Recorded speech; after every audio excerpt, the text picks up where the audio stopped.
अजीब हालत second mind में मिला like practice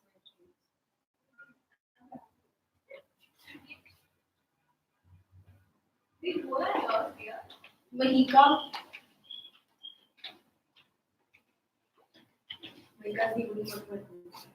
why is it like this?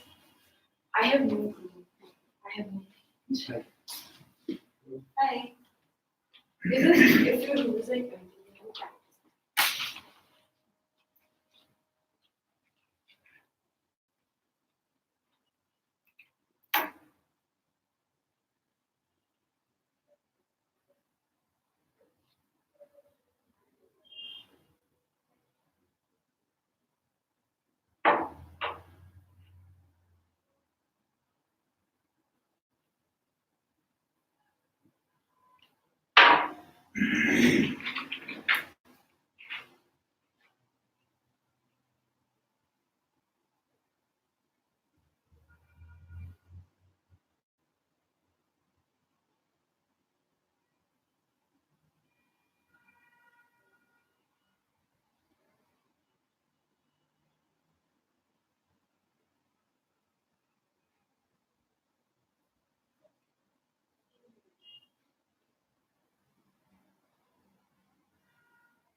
Hi. Hello.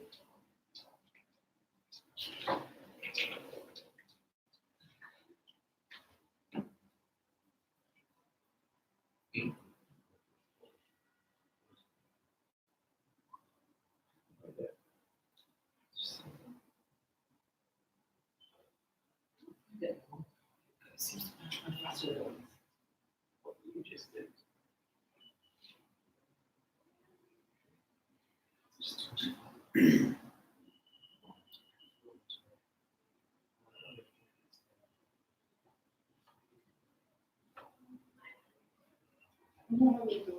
Like be more like debate or maybe more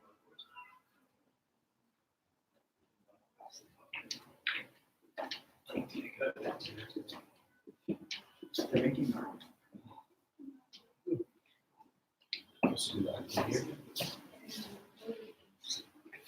Hi. sorry, am I wrong? Oh, you're doing oratory? Yeah, yeah. Okay. Do you need anything? No, okay, thanks. I warn you, my oratory is going to be very bad. Why? Somewhat. Memorization. Yeah, that's hard. That's why I struggle.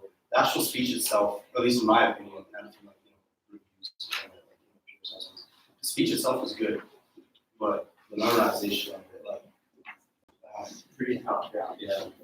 I could never get that part. That was why I never did oratory. Yeah. I tried my first year and I was like, I can't remember. It was 10 minutes. It's 6 to 8 minutes. So, Hello. how are you? Good, how are you? Good, good.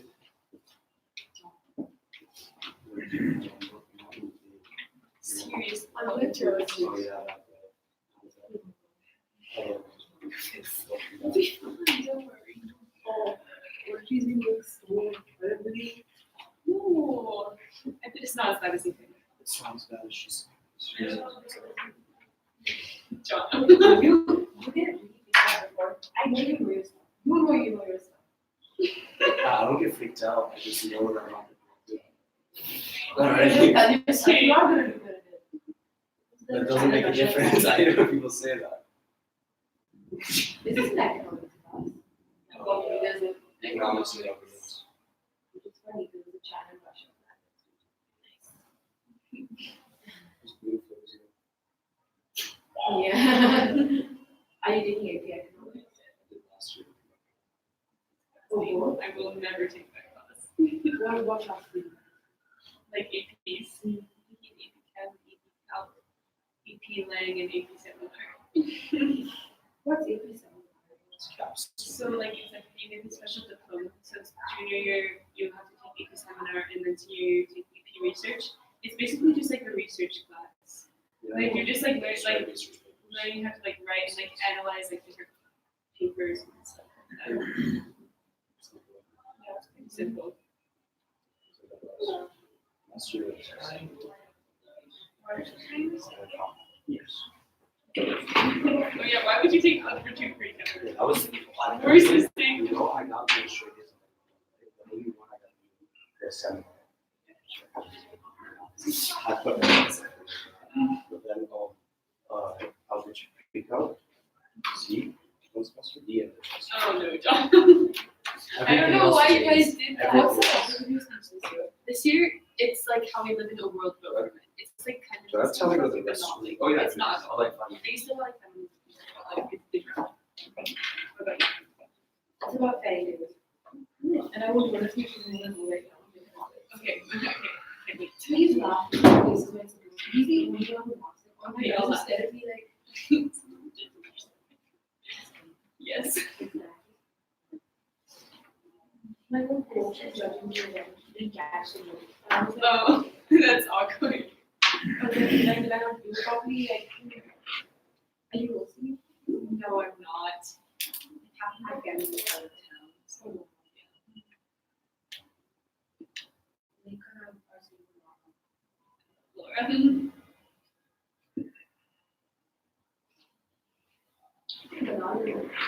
I don't know. She just didn't really want to do it.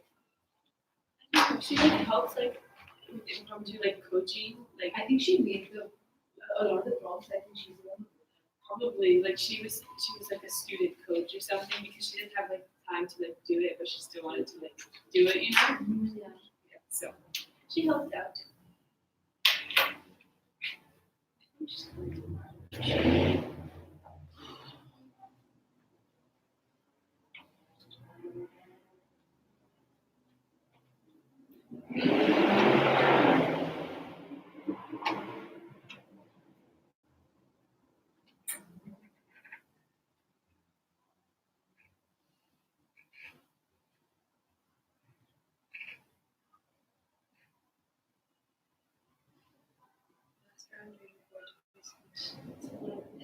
Came in before there's like open the door, gave me a speech, and walks like in front of me and fixed the little computer. Yeah, I almost forgot those. It's stressful. My impromptu timekeeper had the platform at 3 minutes for the entire speech. And then 30 seconds before the speech was supposed to end, she flew. And I'm like, I thought I still had 3 minutes left. And Oh no, that's so bad. it was actually funny because I finished and I started laughing. And I'm like, you're live stream, I'm laughing.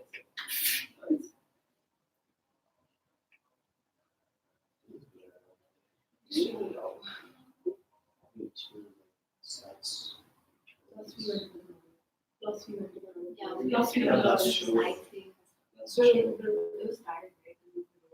Yeah. I like to eat. Yeah, I get that. I went like walkers. It was really That was fine though. Like I'm glad we did. You was only like very soon to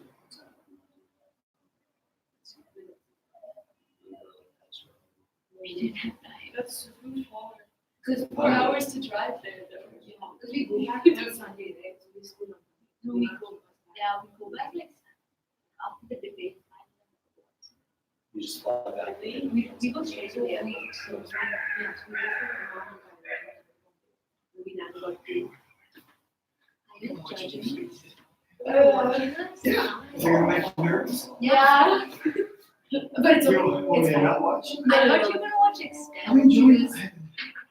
I'm gonna go for 30 minutes. She has to be done before the game. Yeah. Kill 2 birds with 1 stone. You have to rush down. Yeah. So are we ready to start?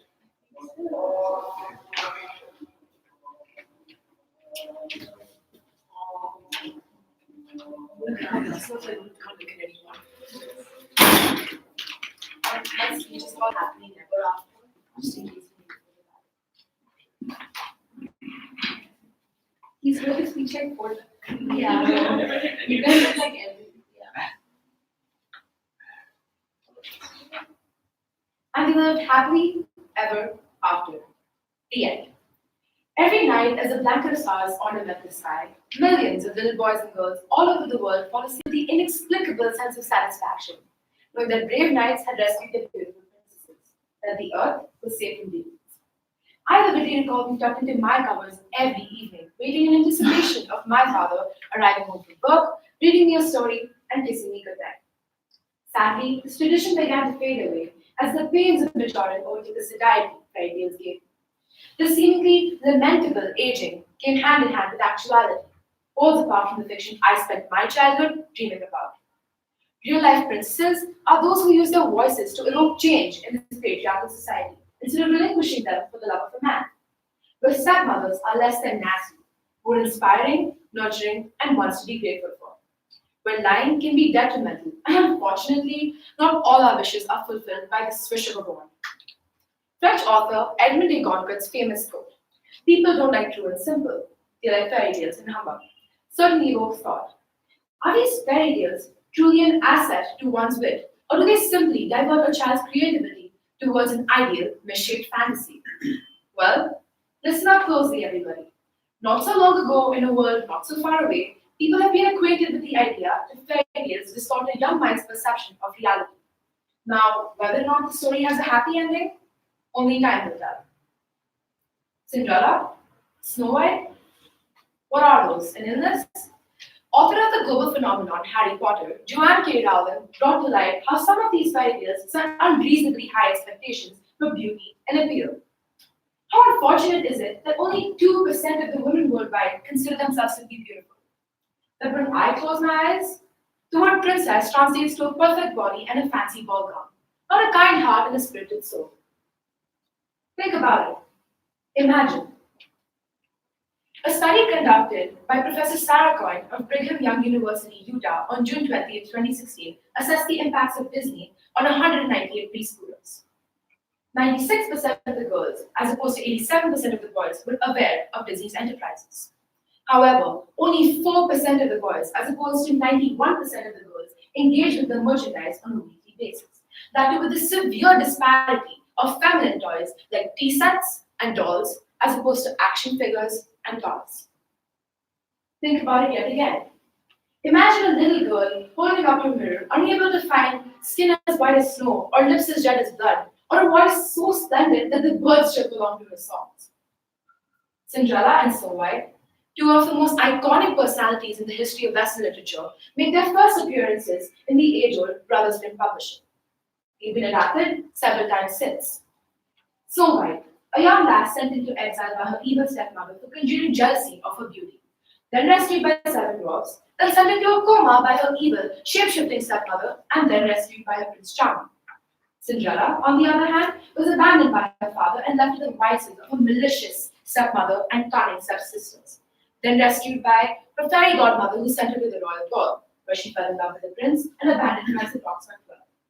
And then was rediscovered by the prince on his town-wide search for the girl with the magic glass slipper.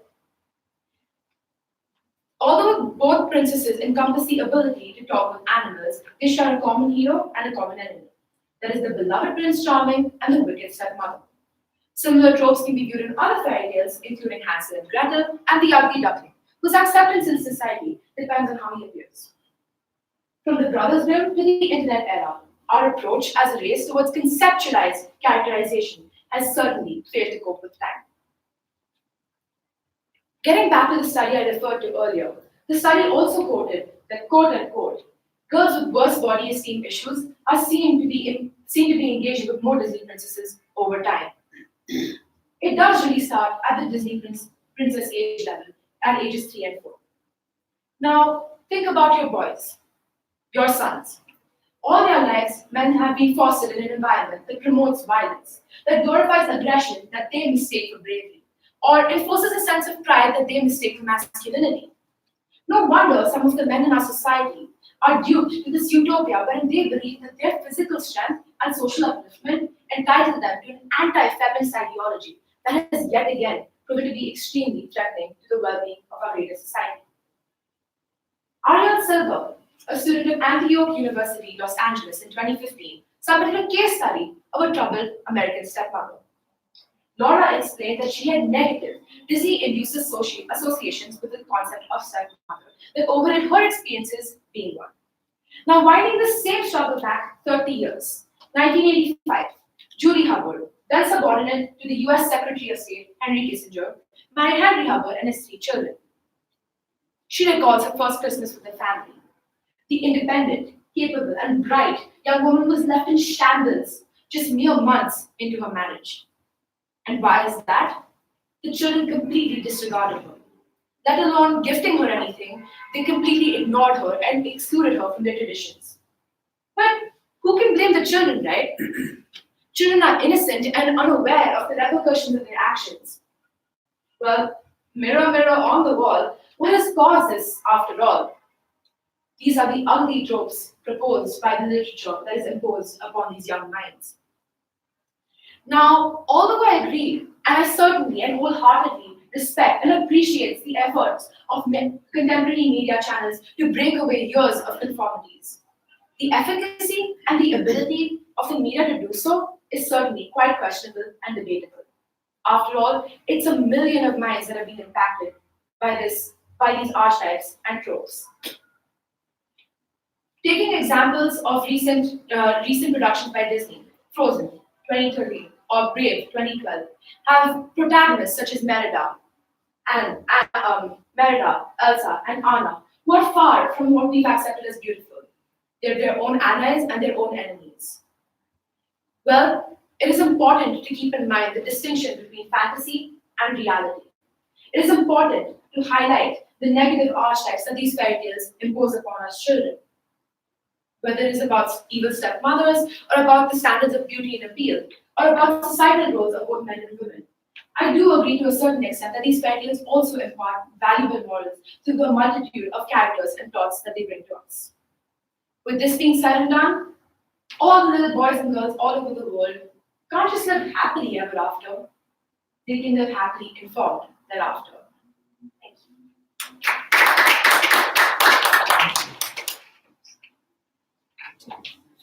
Thank you. Yes. Yeah. Also, the media will experience. Yeah, takes care.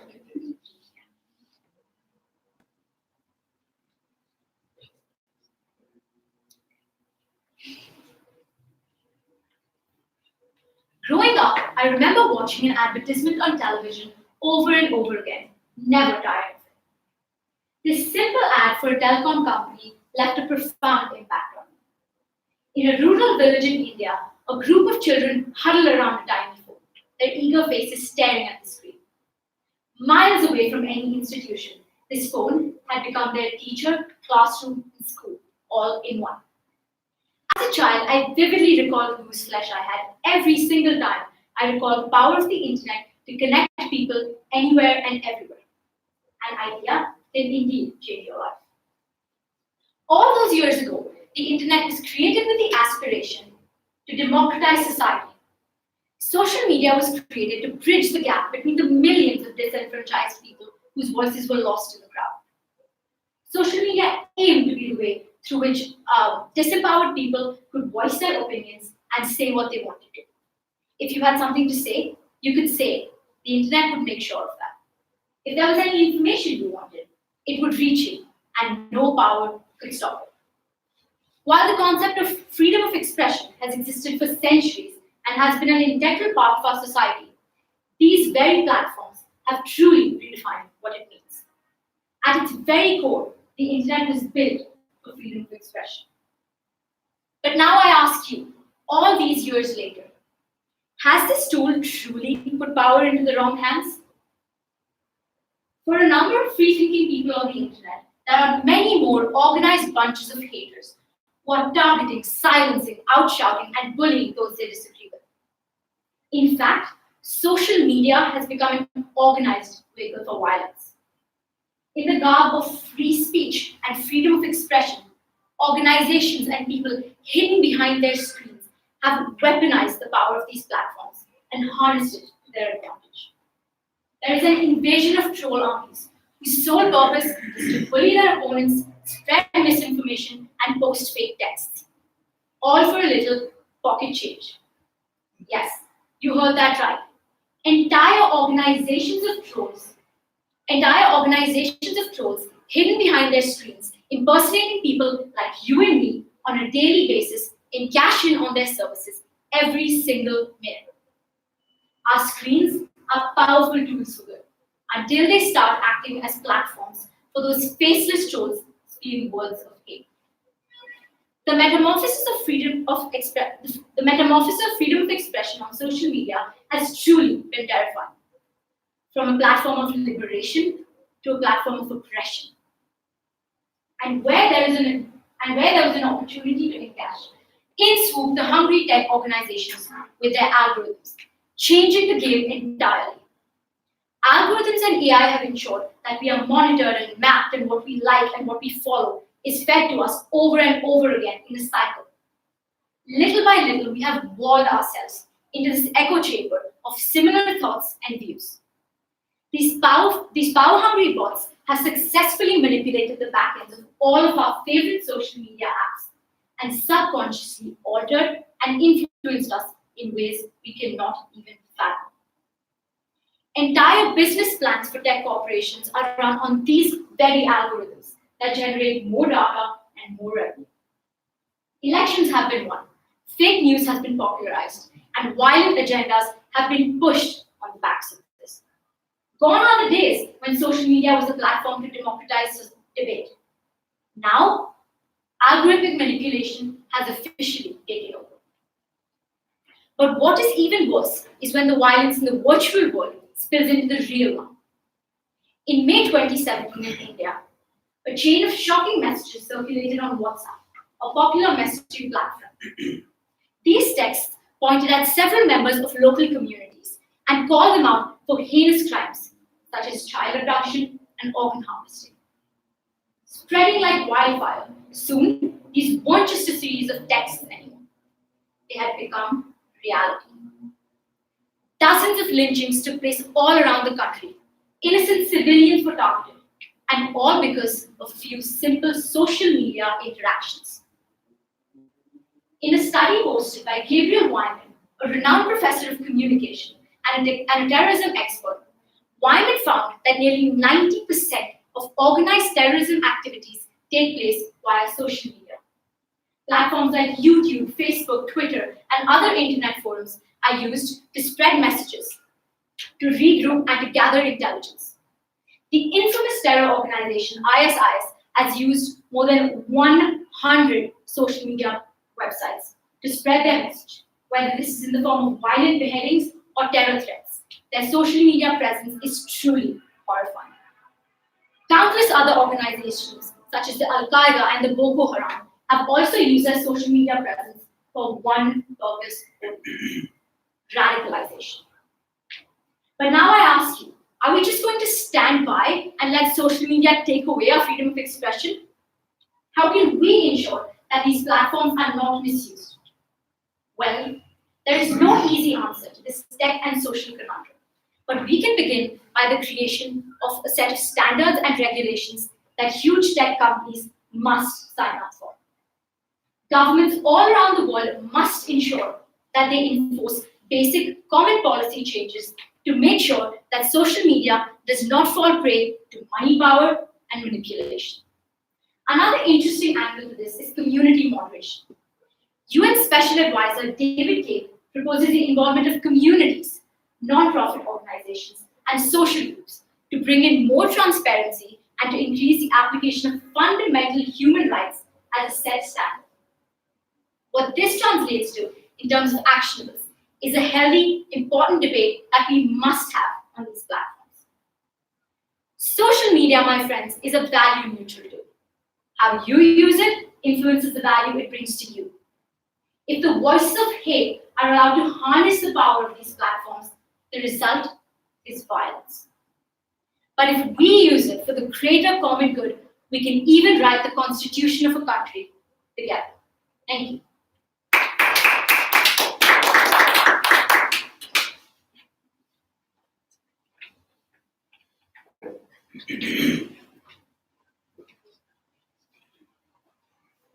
That's what I think the idea is.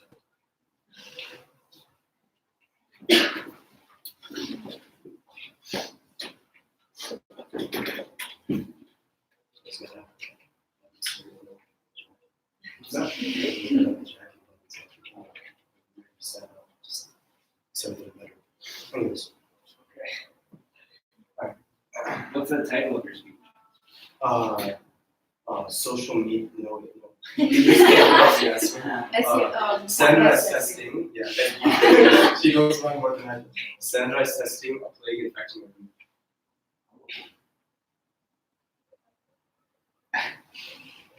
You agree? Yes, sir. Sure. For generations, students' future success has been determined by one test, the dreaded SAT. According to the NEA, the first standardized achievement test were developed by Edward Thorndike and his students at Columbia University in 1908 and 1916, specifically in arithmetic, handwriting, drawing, spelling, reading, and language ability. Afterwards, in 1916, the College Board developed comprehensive exams in these 6 subjects, which in turn led to our modern-day ACT and SAT tests, both being prime examples upon which our university acceptance is determined. Standardized testing has sparked a controversial debate as to whether they are accurate determinants of a student's academic aptitude or achievement. According to Valerie Strauss, author of a 2018 Washington Post article titled, "There are better ways to assess students than with high-stakes standardized tests."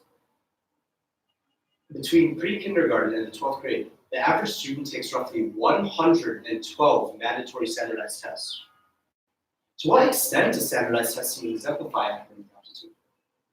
Standardized testing means a test that is administered and scored in a consistent or standard manner.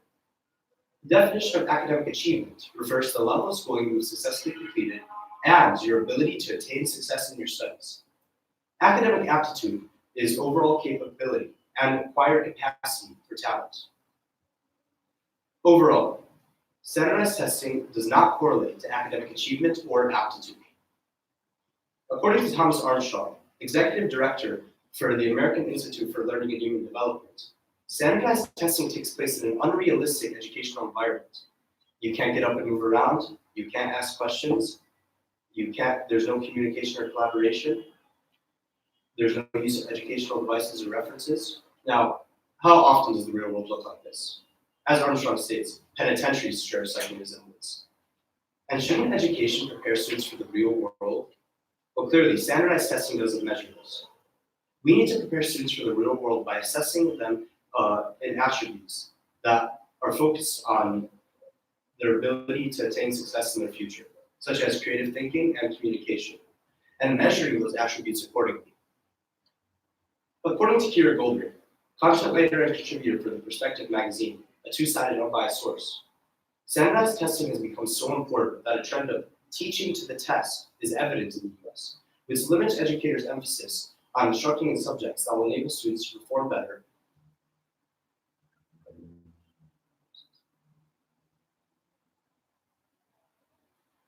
on the standardized test. However, research shows that students are more engaged when concentrated on learning rather than on exam performance. Valerie Strauss, reporter for education and foreign affairs for the Washington Post, claims that exams drive guidance, so we need to remain alert to the extent to which exams are driving this guidance. The outsized accentuation on test scores has driven guidance towards things with one clear right answer, with attempts to prepare students for what really counts, the standardized test, of course. She also claimed that attributes such as creativity, critical thinking, resilience, persistence, and motivation are altogether attributes which exemplify students' academic accomplishments and are insightful to a student's university accomplishments and overarching achievements. They are not measurable by standardized tests. Alfie Kahn, a critic and scholar, said it this way. Studies of students of different ages have found a statistical association between students with high scores on standardized tests and relatively shallow thinking. So by overlooking qualities of students that cannot properly assess, standardized testing motivates students to look for the quick, easy, and obvious answer. This irrational one right answer system is taking away from students' ability to be educated to a greater extent. And use more creativity and critical thinking to solve more in-depth problems and find multiple ways of tackling concepts. Standardized testing has had an unparalleled impact on the education industry and educators as a whole, who are forced to prioritize teachings in subjects that are beneficial to your ACT or SAT score, specifically in English and mathematics. Students who can excel in other subjects, such as history, arts, psychology, economics, and sciences are told that their passions are not a form of achievement. So where does this leave us? With the youth, students, and future generations of creators and innovators facing the harmful issue of standardized testing to define our predicted success in university, or a possibility to change the education industry in order to create a better future for the upcoming generations. The solution is eliminating standardized testing as a whole and focusing more on the overall education students is receiving. According to Rebecca Saffier, a contributor for Prep Scholar, a recent trend of less reliance and even nullification of test scores has come into flourish in the US. Some extremely prestigious universities are going test optional, meaning they do not require the submission of a standardized test score. Examples of these are the University of Chicago and George Washington University. Other schools are considering it extremely flexible, like New York University, Colby College, and Colorado College.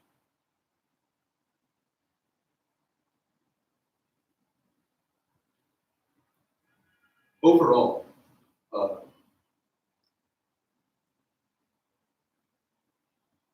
by assessing students based off A, B, C, or D, and teaching them that a one right answer system is rational and a better way of problem solving, we are setting ourselves up for a future that is bleak. The youth are the future of our world, and if all we're doing is teaching them how to take a test, then our future is in a state of despair, and it needs to be recovered. Thank you.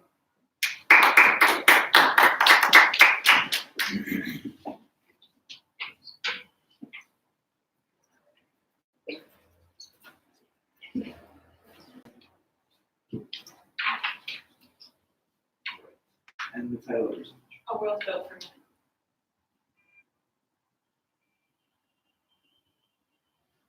Okay.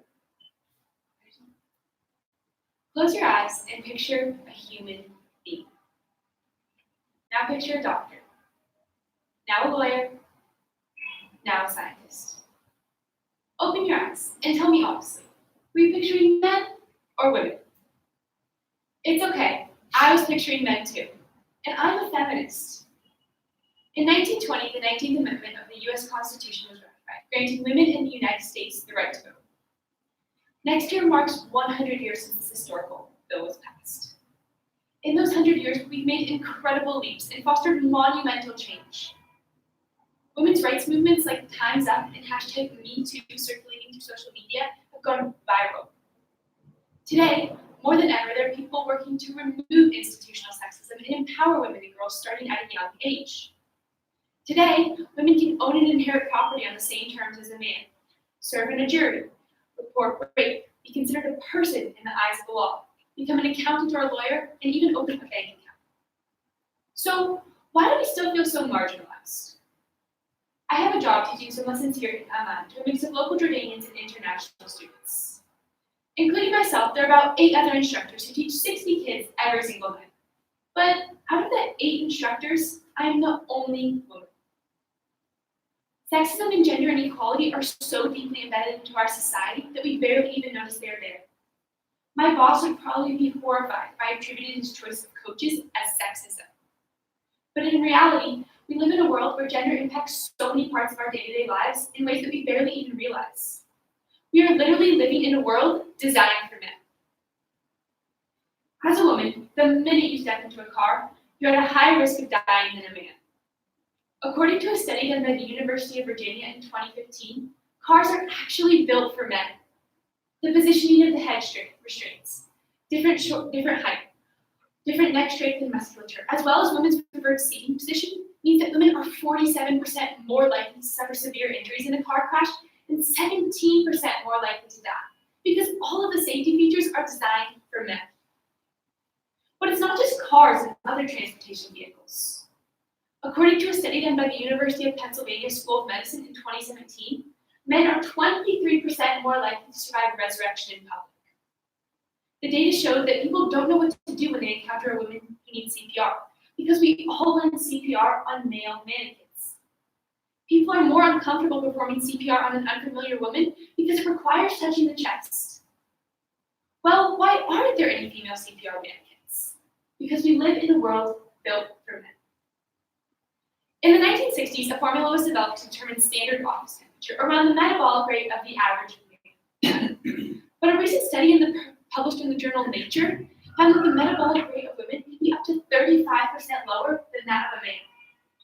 This amounts to almost a 5-degree temperature difference, meaning that women who work in offices are constantly being placed in an uncomfortable and inhospitable environment, just because of a gender-biased design. Earlier this year, 2 NASA astronauts were scheduled to make history by becoming the first women to walk in space unaccompanied by men. Astronauts Anne McClain and Christina Koch were scheduled to take the first ever all-female spacewalk, but their plans were canceled when they discovered that only 2 out of the 6 spacesuits were actually functioning.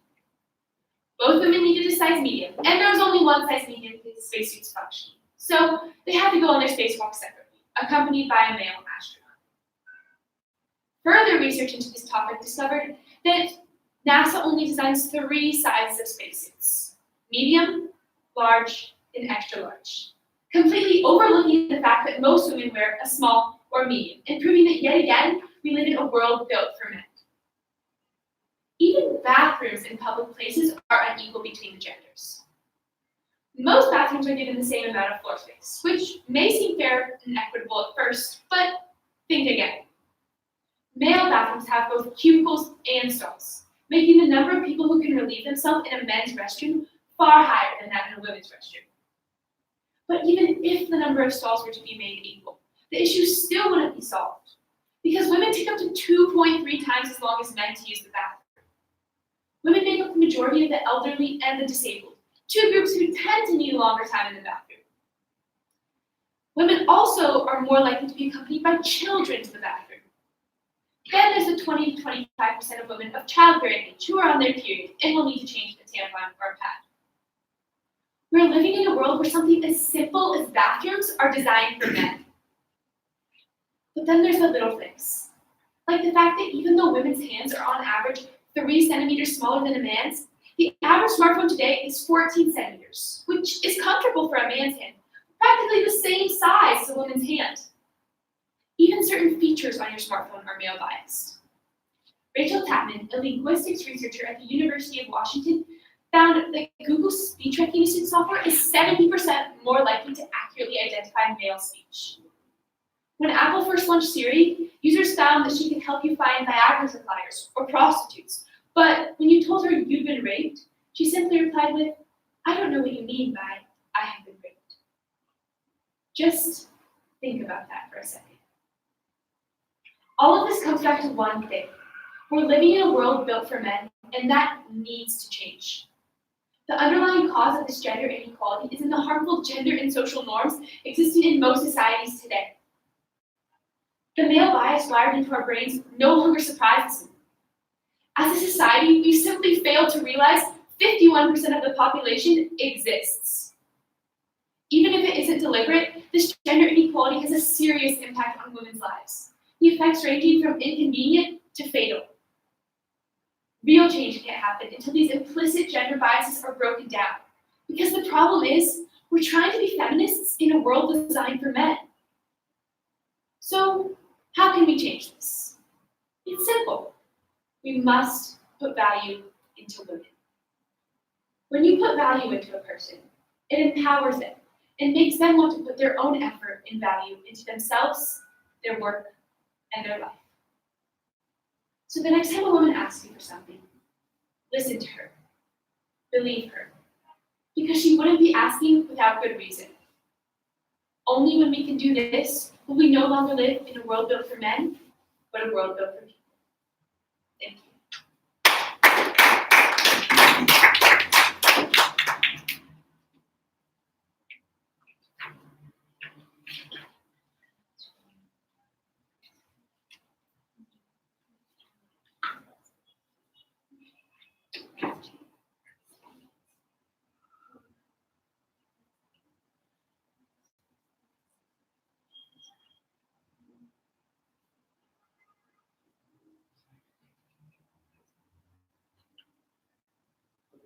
Good job, guys. Thank you.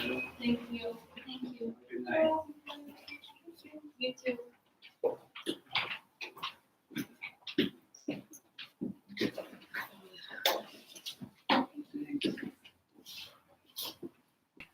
Take care, sir. You too.